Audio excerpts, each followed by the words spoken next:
धन्यवाद प्रभु, अपनी संतानों को क्षमा करने के लिए।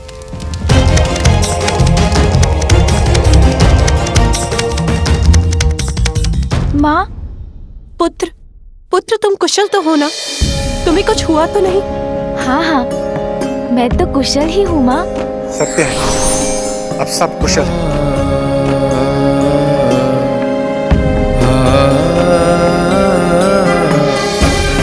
माता पार्वती, मुझे क्षमा करें, मुझसे बहुत बड़ी भूल हुई। गजानन, आप भी मुझे क्षमा कर दीजिए। देवराज, आप तो मेरे बड़े हैं, मैं आपको क्षमा कैसे कर सकता हूँ? आपको क्षमा करने का अधिकार तो माँ का ही है। अवश्य गजानन, मैंने माता से क्षमा याचना की और आहुति देकर आपको हवन के हविष्य का भागी बनाया। और वैसे भी मैं होता कौन हूं जो आपको देवता पद पे स्थापित करूं? मैं तो मात्र एक साधन हूं और ये मेरा सौभाग्य है जो आपने मुझे इस कार्य के योग्य समझा। और आज से आपकी गणना देवताओं में की जाएगी, देवताओं में की जाएगी, देवताओं में की जाएगी। देव गजानन की जय, देव गजानन की जय, देव गजानन की जय, देव गजानन की जय, देव गजानन की जय, देव गजानन की जय, देव गजानन की जय, देव गजानन की जय। मैं आप सभी के समक्ष ये प्रण लेती हूँ कि मैं अपने पुत्र को इतना योग्य बनाऊंगी कि वो अपने कर्म से देवता ही नहीं बनेगा, प्रथम पूज्य बनेगा, प्रथम पूज्य बनेगा, प्रथम पूज्य बनेगा, प्रथम पूज्य बनेगा। अब तो आप प्रसन्न हैं ना माँ? मैंने आपका वचन पूर्ण किया ना? अब तो आपको मुझ पर गर्व है ना माँ? हाँ पुत्र, मैं तो बहुत बहुत प्रसन्न हूँ। पुत्र गजानन, स्वामी ब्रह्मदेव और मेरी रक्षा करने के लिए तथा हमारा मान रखने के लिए मैं किन शब्दों में तुम्हारा धन्यवाद करूं पुत्र? ये तो मेरा कर्तव्य था, किंतु यदि आप मुझे कुछ देना चाहती हैं तो ढेर सारे मिष्ठान दे दीजिए। अवश्य पुत्र। गजानन, तुमने सिंदूरा के आतंक की काली छाया से हमें मुक्ति दिलाई। स्वर्ग में सुख, शांति और आनंद को लौटाया है। इसीलिए आज से तुम गजानंद भी कहलाओगे।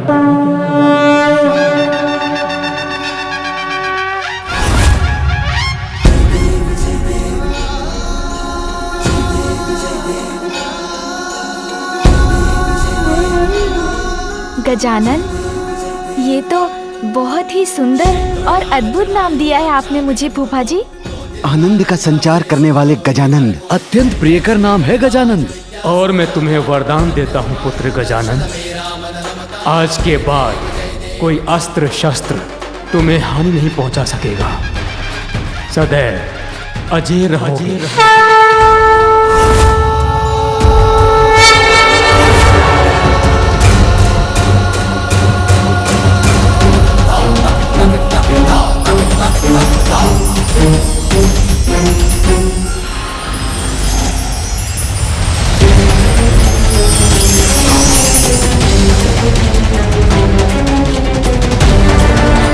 धन्यवाद फूफा जी, धन्यवाद बुआ जी।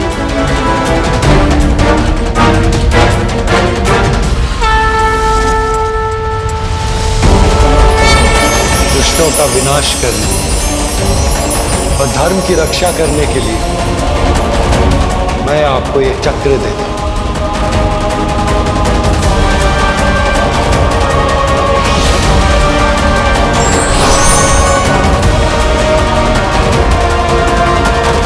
धन्यवाद मामा जी, धन्यवाद मामी जी।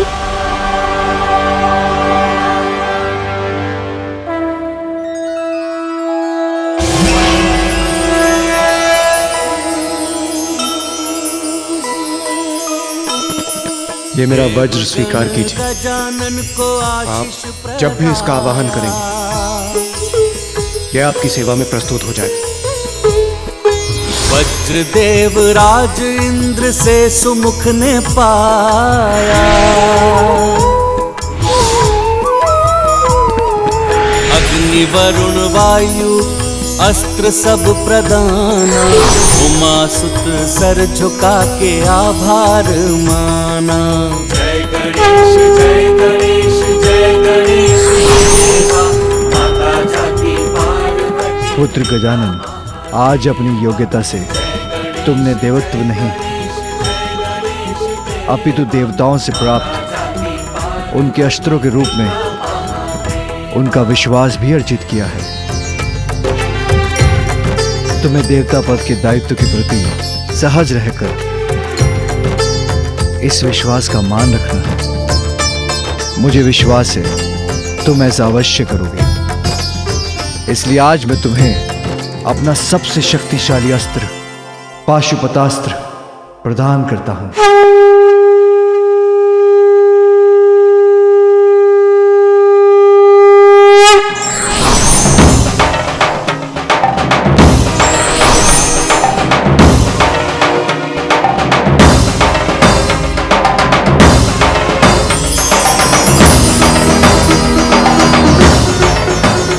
स्मरण रहे गजानन, पाशुपता सृष्टि को नष्ट करने का, सभी चराचर जीवों पर विजय पाने का सामर्थ्य रखता है।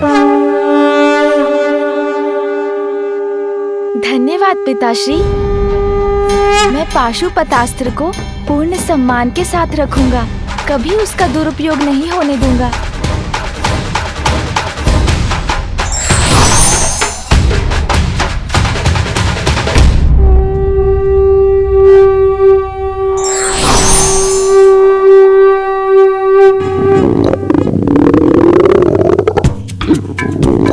देवगण, आप सब व्यर्थ चिंता कर रहे हैं। ये ध्वनि किसी असुर के आगमन के कारण नहीं है, ये तो मेरे उदर से उत्पन्न हो रही है।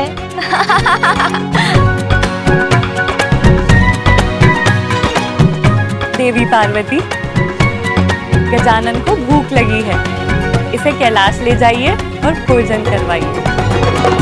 उचित है माता, अब हम देवताओं को भी देवलोक लौटना चाहिए।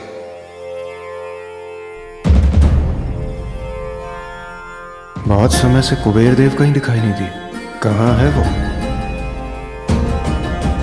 सूर्यदेव सभी देवताओं के साथ मेरे सभागार में पहुंचे और कुबेर देव को भी वहां बुला लीजिए।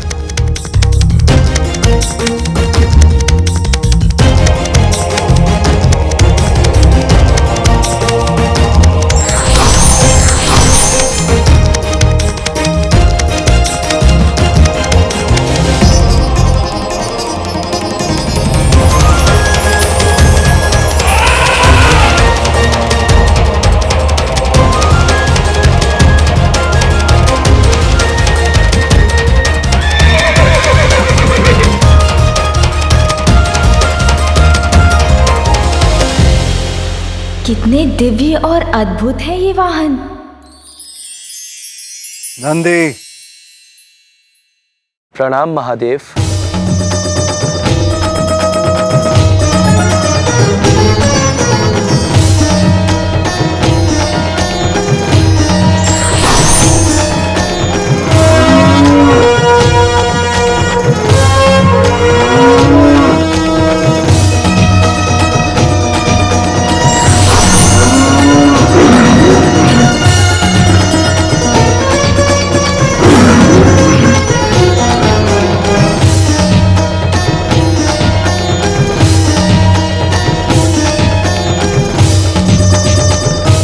पुत्र गजानन, क्या हुआ?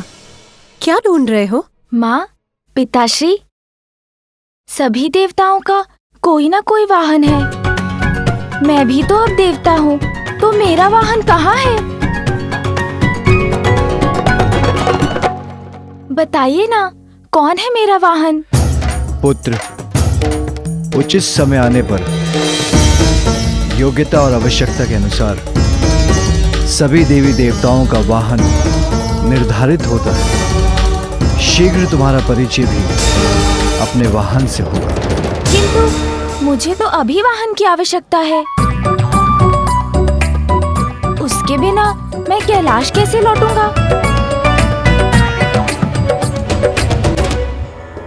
चिंता मत करो पुत्र, ये मेरे वाहन सोमनंदी हैं। ये मेरे साथ तुम्हें भी कैलाश ले जाएंगे।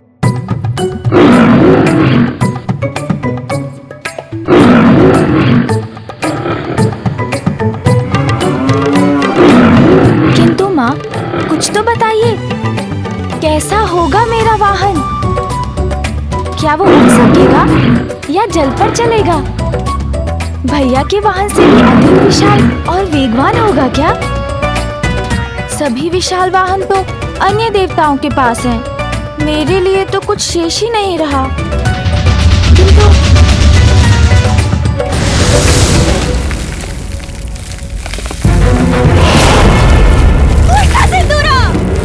मेरा कहा मानकर उस बालक से युद्ध कर बैठा, स्वयं तो गया ही काल के मुख में और पाताल लोक को भी विनाश के गड्ढे में डाल दिया। मुझे किसी सागर के अंधकारमयी गहराई में ही सुरक्षा मिलेगी, क्योंकि यदि उस पार्वती पुत्र ने मुझे देख लिया तो वो मुझे भी नहीं, भागो सिंगिका भागो।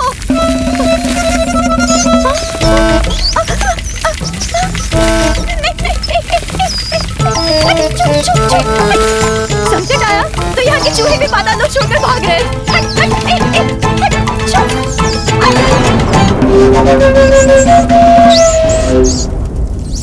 बस अब इस द्वार को पार करते ही मैं सुरक्षित हो जाऊंगी। अरे कौन है ये दुष्ट जो मुझे रोक रहा है? छोड़ो, मुझे जाने दो, छोड़ो।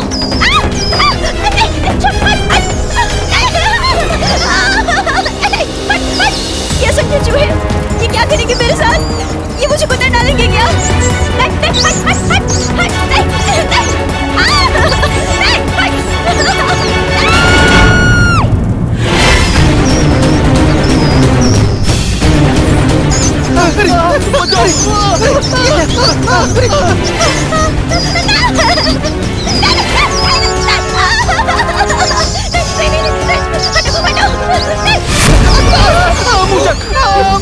कैसे सुरक्षक हैं जो अपनी ही रक्षा की गुहार लगा रहे हैं?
करोगे मुशिकासुर की सहायता?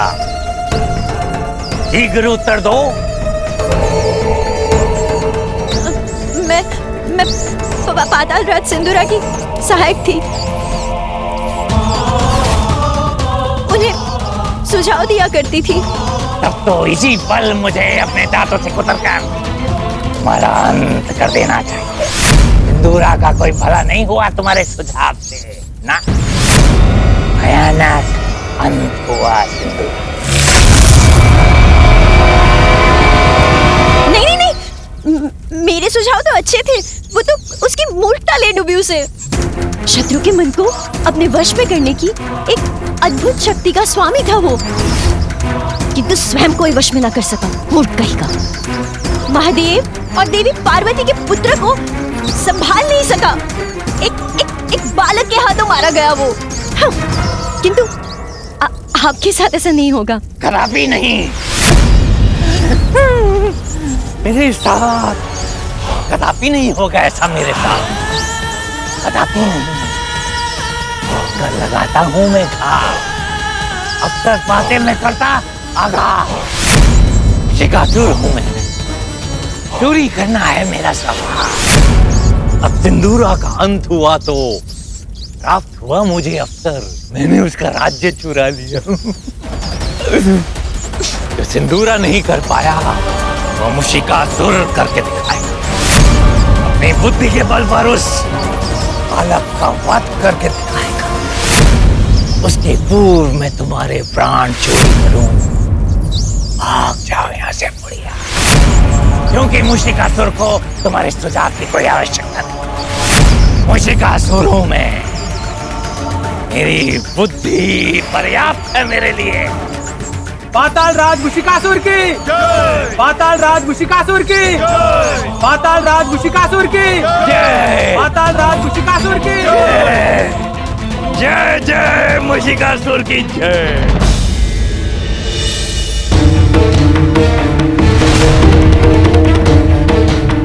मेरा इतना अपमान कुबेर देव ने मेरे देवराज इंद्र के दिए आदेश का उल्लंघन कैसे किया? मेरे यहाँ बुलाए जाने पर भी वो कैसे नहीं पहुंचे? हाँ इंद्रदेव, यक्ष होने पर भी देवता समान मानते हैं हम उन्हें, और उससे भी अधिक समस्त संसार के धन का रक्षक बनाकर उन्हें और भी अधिक सम्मान दिया है हमने, और इसीलिए उन्हें आपका अपमान नहीं करना चाहिए था। कुबेरदेव को अपना दायित्व समझना चाहिए और देव सभा में चर्चा के लिए उपस्थित होना चाहिए। तो मैं कहां अनुपस्थित हूं?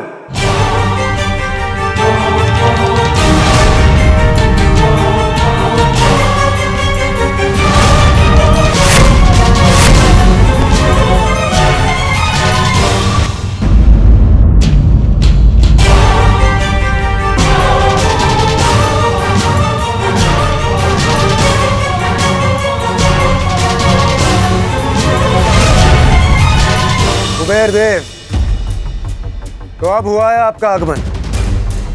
वैसे अब तक कहाँ थे आप, और यहाँ आने में आपको इतना विलंब क्यों हुआ? अत्यंत महत्वपूर्ण कार्य करता हूं मैं देवराज, जिसमें कोई भी चूक नहीं हो सकती। तो उस कार्य को पूर्ण करने में तनिक विलंब हो गया तो कौन सी बड़ी बात हो गई, किंतु आप सभी ने तो दिल का ताड़ बना लिया।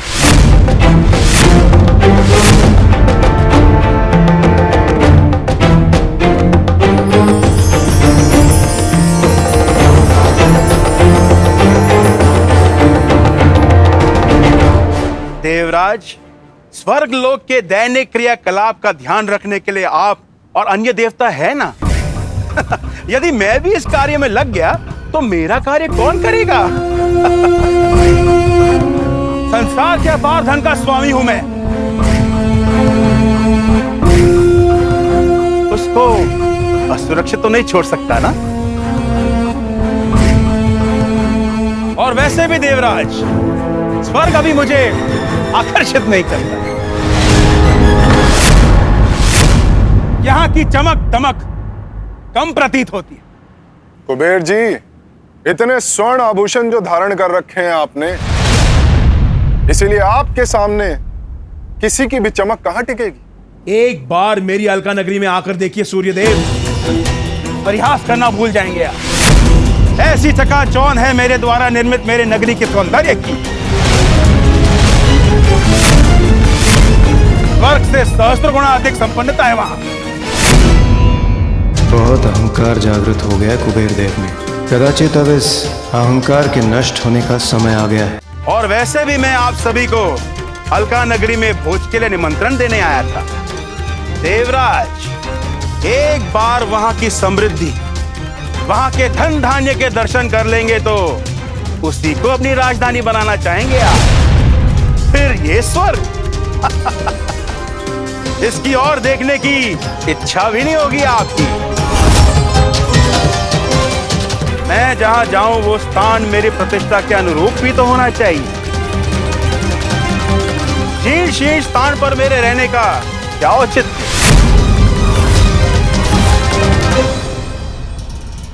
और अधिक कहने का कुछ लाभ नहीं। आप सभी भोज का मेरा निमंत्रण स्वीकार कीजिए।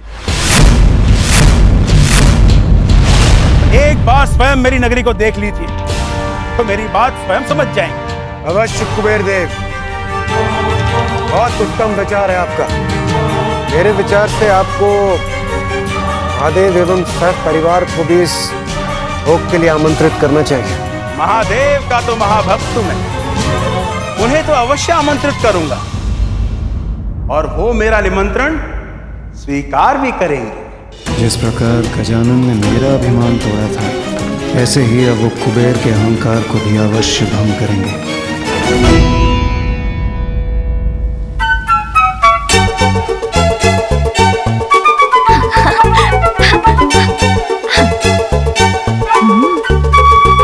शीघ्र भूख लग जाएगी मुझे। ज्ञात नहीं आज माँ ने भोजन में क्या बनाया होगा।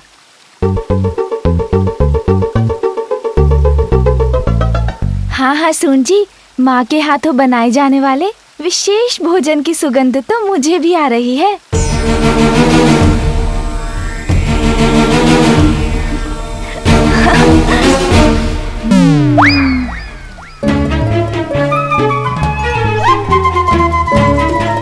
अरे ये कंदूक किसने फेंकी?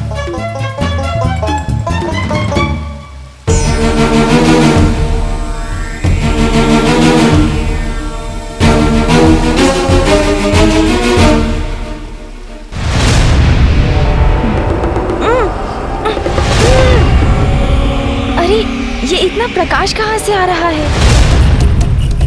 मेरे तो नेत्र ही चौंधे आ गए।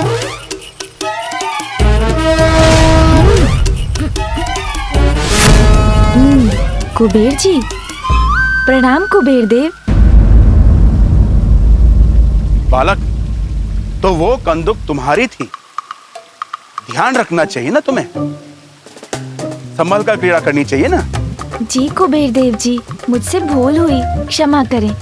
किंतु ध्यान तो आपको भी रखना चाहिए, संभल कर तो आपको भी चलना चाहिए ना, कहीं अपने मार्ग से ना भटक जाएं। क्या कहा तुमने? मैं अर्थ का देवता कुबेर संभल कर चलूं? अर्थ क्या है तुम्हारा बालक? अर्थ अनर्थ तो आप समझते हैं कुबेर जी, अर्थ के देवता हैं आप। मैं तो एक साधारण सा प्रश्न पूछ रहा था कि आप किस ओर बढ़ रहे हैं। यहाँ कैलाश में और कहाँ बढ़ूंगा मैं? महादेव के पास उनसे भेंट करने जा रहा हूँ। ओह अच्छा, पिताश्री से मिलना है आपको, किंतु उनसे क्या कार्य है आपको? संसार में जितनी धन संपदा है उसका स्वामी हूँ मैं, इसलिए मुझे एक बालक के प्रश्नों के उत्तर देना शोभा नहीं देता, और तुम्हें भी बड़ों के कार्यों में हस्तक्षेप नहीं करना चाहिए बालक।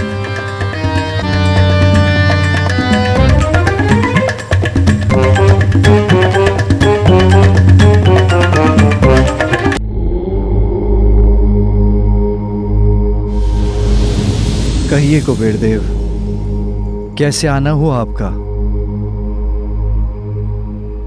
प्रणाम प्रभु, प्रणाम माता। भक्त का ध्यान तो सदैव भगवान में लगा रहता है, तो भक्त भगवान के पास क्यों आया, इस प्रश्न का कोई औचित्य नहीं है प्रभु। मेरी भक्ति मुझे यहां ले आई।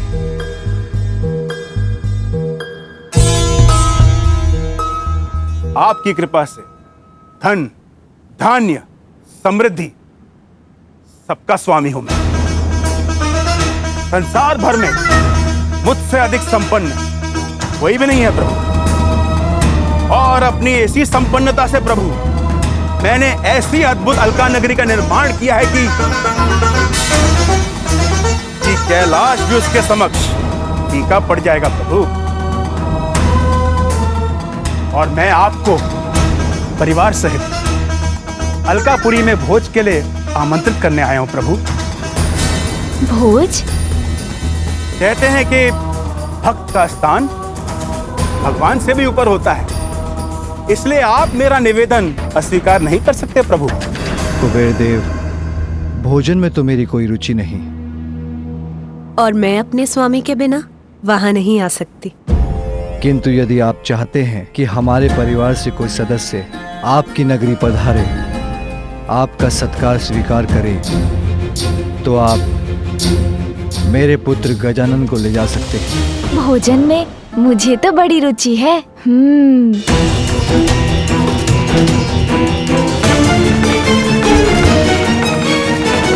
प्रभु, देवराज इंद्र, सूर्यदेव और अन्य सभी देवता वहां पधारने वाले हैं। अपने भक्त को निराश मत कीजिए प्रभु, कृपा कर मेरा निमंत्रण मत ठुकराइए। कुबेर देव, मैं अपना निर्णय ले चुका हूं। अब मुझे पुनः ध्यान में लौटना है। आप गजानन को ले जा सकते हैं।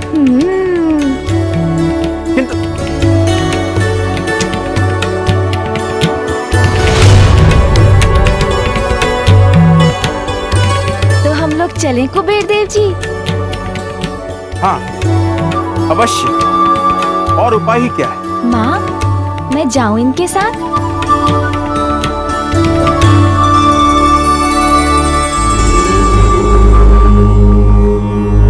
चतुर गजानन को कुबेर देव के साथ भेजने के पीछे महादेव का अवश्य कोई बड़ा प्रयोजन होगा। कुबेर देव जी, मुझे बताइए ना, वहाँ कौन कौन से पकवान होंगे आपके भोज में? बालक, समस्त संसार में ऐसा कोई व्यंजन नहीं जो वहां न हो, किंतु आप तो मात्र एक बालक हैं। आप तो उनका स्वाद भी ले सकें तो बहुत बड़ी बात होगी।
कौन हो तुम?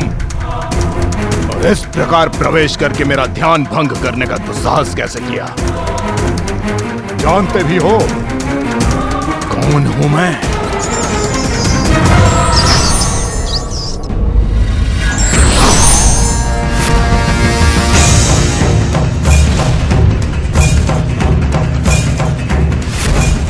महान असुर गुरु शुक्राचार्य के दर्शन पाकर मैं कृतार्थ हूँ।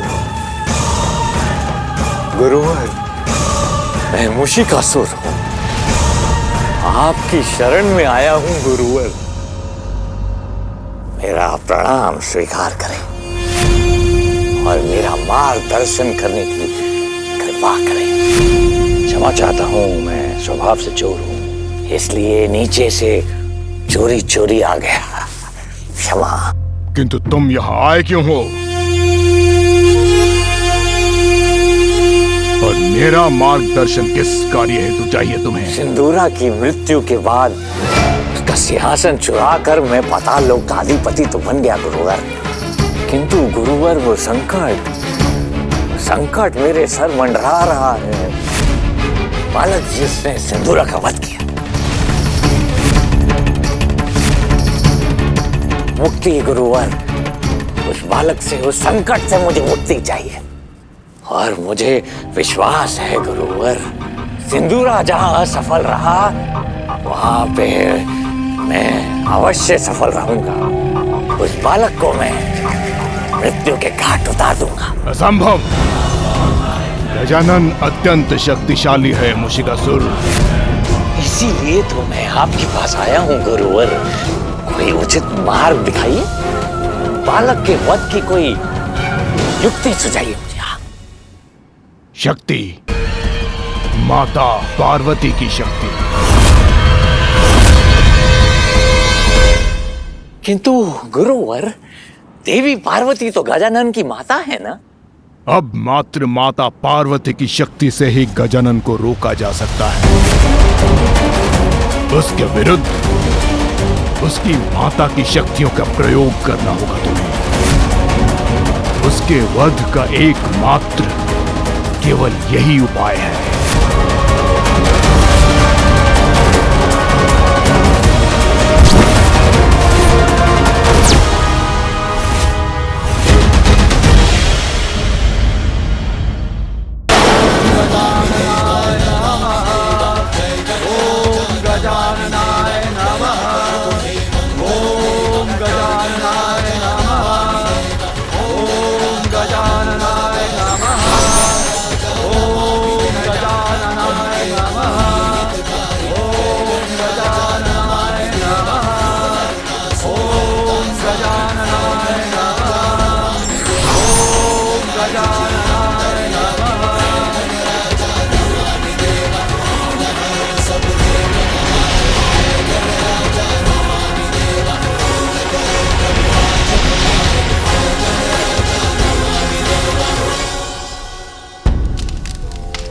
धन्यवाद प्रभु, अपनी संतानों को क्षमा करने के लिए।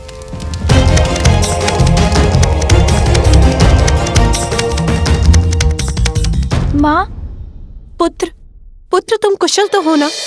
तुम्हें कुछ हुआ तो नहीं? हाँ हाँ, मैं तो कुशल ही हूँ माँ। सत्य है, अब सब कुशल है।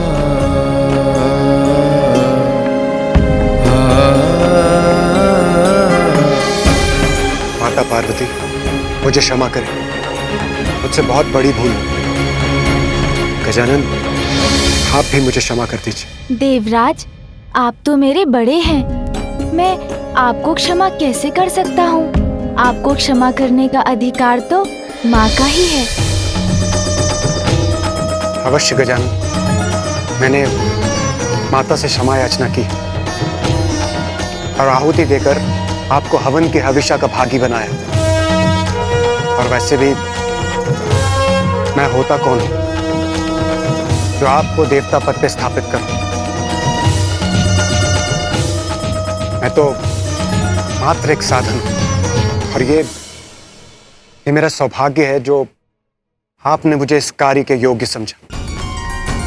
और आज से आपकी गणना देवताओं में की जाएगी, देवताओं में की जाएगी, देवताओं में की जाएगी।